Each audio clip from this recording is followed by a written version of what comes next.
تو بابیا نے میری ماجری کھولی، ان کو پنجابی بھی اچھی سمجھ آئے گی۔ مسئلہ یہ ہے کہ یہ نبی السلام کے مقابلے پہ کھڑے ہوئے ہیں، جو رسول اللہ کے وفادار ہیں وہ ہمارے وہ باب ہیں جن کا ہم اتنا احترام کرتے ہیں۔ 1200 سال بعد امام بخاری امام مسلم کی کتابیں میں نے ٹیبل پہ رکھی ہوئی ہیں، میری کوئی رشتہ داری نہیں ان سے، ہاں روحانی رشتہ داری ہے، صرف رسول اللہ کی نسبت کی وجہ سے صلی اللہ علیہ وآلہ وسلم۔ کہتے ہیں کہ امام حنیفہ کو گناہ دھلتے ہوئے نظر آ جاتے تھے۔ صفحہ نمبر 560، امام ابو حنیفہ کو اللہ نے صاحب کش بنایا تھا۔ وہ جب کسی کو وضو کرتے ہوئے دیکھتے تو اس شخص کے اعمال مطلب گناہ بھی دیکھ لیتے، حتیٰ کہ یہ بھی پتہ چل جاتا ہے کہ گناہ کبیرہ کیا ہے یا گناہ صغیرہ، اور پھر لوگوں کو بتایا کرتے تھے تم یہ گناہ نہ کیا کرو، یا تم گناہ کیا ہے توبہ کر لو۔ اب یہ نہ یہ کشف رسول کو ہے نہ یہ کشف صحابہ کو ہے کہ وضو کرتے ہوئے، لیکن چلو ان کو بھی چھوڑ، اللہ تو ستار العیوب نہیں ہے گناہوں پہ پردہ ڈالنے والا۔ حضرت عثمان رضی اللہ عنہ کی مجلس میں ایک شخص ہے، جی آپ نے فرمایا کیا ہوا، لوگوں کو ہماری محفل میں آتے ہیں اور ان کی آنکھوں سے زنا ٹپک رہا ہوتا ہے، تو وہ کہتا ہے کوئی شخص اوحی بعد الرسول، کہ اللہ کے رسول کے بعد بھی وہی آتی ہے؟ تو حضرت عثمان نے فرمایا نہیں، اللہ کے نبی کا فرمانا ہے اتقوا فراست المومن فإنہ ينظر بنور اللہ، مومن کی فراست سے ڈرو، وہ اللہ کے نور سے دیکھتا ہے۔ تو یہ کرامات ہیں، ان کو مانے نہ مانے کوئی ایمان پہ فرق نہیں پڑتا۔ یعنی آپ یہ سمجھتے ہیں کہ ابو حنیفہ کا صاحب کشف تھے؟ ہو سکتا ہے، اچھا، اور ان کو وضو کرتے ہوئے نظر آتا ہو سکتا ہے، بالکل ہو سکتا ہے۔ اور کیوں فضائل اعمال میں لکھا ہوا ہے اللہ کے بندو اللہ سے ڈر جاؤ، اللہ تو ستار العیوب ہے، گناہوں کو چھپانے والا ہے۔ اچھا پھر اس میں دیکھیں اس بلنڈر کتنا بڑا ہوا ہے، وہ آپ نے غور نہیں کیا۔ وہ کہتے ہیں کہ وہ دیکھ لیتے تھے کہ یہ چوری جاری ہے، یہ چغلی جاری ہے، یہ فلاں چیز جاری ہے۔ اللہ کے بندو وضو کرنے سے گناہ کبیرہ نہیں معاف ہوتے، چھوٹے گناہ معاف ہوتے ہیں۔ چغلی اور چوری کرنا اور بدکاری کرنا یہ گناہ کبیرہ ہے، یہ تو وضو کیا غسل کرنے سے بھی معاف نہیں ہوگا، توبہ کرنے سے معاف ہوگا۔ لو سمو، امام حنیفہ کو کچھ نظر نہیں آتا تھا، کیونکہ اگر چوری کرتا ہے کوئی شخص تو وہ وضو میں نہیں دھلے گی، یہ شرعی مسئلہ ان کو پتہ ہے۔ وضو سے صرف چھوٹے گناہ معاف ہوتے ہیں، بڑے گناہ توبہ سے معاف ہوتے ہیں۔ تو دیکھیں وہ چور اپنی لنگوٹی چھوڑ جاتا ہے، امام حنیفہ کے اوپر انہوں نے جھوٹ باندھا۔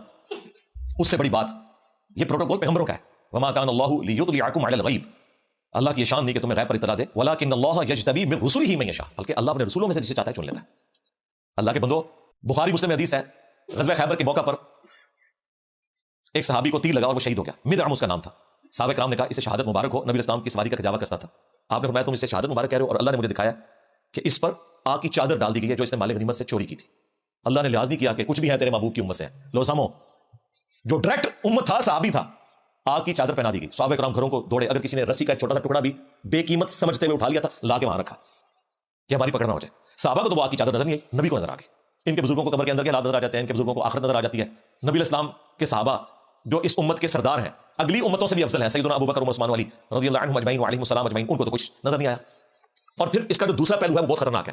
بخاری مسلم میں حدیث ہے قیامت والے دن اللہ تعالیٰ گنہگار شخص کو اپنے قریب بلائے گا اور اللہ تعالیٰ اسے پردے میں کر لے گا باقی لوگوں سے، پھر سرگوشی فرمائے گا جیسا کہ اس کی شان کے لائق ہے۔ ہم اس کی مثال نہیں بیان کر سکتے، لیس کمثلہ شیء وہو السمیع البصیر۔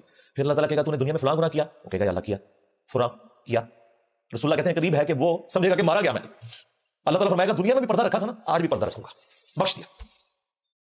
اور یہ کہہ رہے ہیں امام حنیفہ کو گناہ اللہ تعالیٰ دکھاتا تھا، کہانی جھوٹ بولا۔ آپ یہ بات کرتے ہیں، کہتے ہیں تقی عثمانی کی توہین ہوگی، شیخ زکریا کی توہین ہوگی، جس نے فضائل اعمال لکھی، امام حنیفہ کی توہین ہوگی، جنہوں نے سمجھدانی اینی چیز ہے وہ میرے گال کرنے کے لازم بندے۔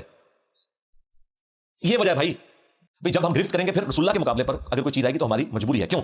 میرے نبی صاحب ہے ہی کوئی نہیں، تیرے بابے تھے شاہی کوئی نہیں، یہ مسئلہ ہے۔ ویسے ہی خدا کو نہیں کہتے تھے بڑے سے بڑا غوث قطب ابدال ایک صحابی کے گھوڑے کے قدموں کی خاک کے برابر نہیں، ایک کہانی تو سنائی سی نا میں نے۔ امیر معاویہ نے جو حضور کی حمایت میں گھوڑا دوڑایا نا، اس گھوڑے کے ناک میں جو مٹی داخل ہوئی نا، عمر بن عبدالعزیز تو اس کا مقابلہ بھی نہیں کر سکتا۔ ان ناس گے دے تمہیں پریکٹیکلی، ویسے تو مانتے ہیں تم غوث قطب ابدال کو جانوروں کے پاؤں کی خاک سے بدتر سمجھو، میں تو کہہ رہا ہوں نبی کے جیسا ہی کوئی نہیں، تیرے بابے جیسا ہی کوئی نہیں، میرا تو نعرہ بڑا سافٹ ہے۔ تم تو کہہ رہے تھے صحابی کے گھوڑے کے قدموں کی خاک جیسا ہے ہی کوئی نہیں، غوث قطب ابدال شاہی کوئی نہیں، حالانکہ جاری نعرہ ہے۔ آج کبھی کوئی مسلمان کسی صحابی کے گھوڑے کے قدموں کی خاک سے بدتر نہیں ہے۔ جانور کبھی بھی مومن سے اعلیٰ نہیں ہو سکتا۔ جامعہ ترمذی اور سنن ابن ماجہ میں حدیث ہے کہ ایک مومن کی حرمت کعبے سے بھی بڑھ کر ہے، تو جانوروں لے کے بیٹھے ہو، یہ نعرہ بالکل غلط ہے، اپنا عزم کیا ہوا ہے۔ اور میرا سافٹ نعرہ میرے نبی صاحب ہے ہی کوئی نہیں، تیرے بابے تھے شاہی کوئی نہیں۔ جس بابے کو بھی برا لگے نا نعرہ تو سمجھ لیں وہ نبی کا ماننے والا نہیں، اور جس بابے کے ماننے والے کو برا لگے اس کے بارے میں سمجھ لیں وہ اپنے بابے کو رسول اللہ سے بڑا سمجھتا ہے۔ اور کیا مطلب ہے اس کا؟ اور کوئی مطلب نہیں نکلتا۔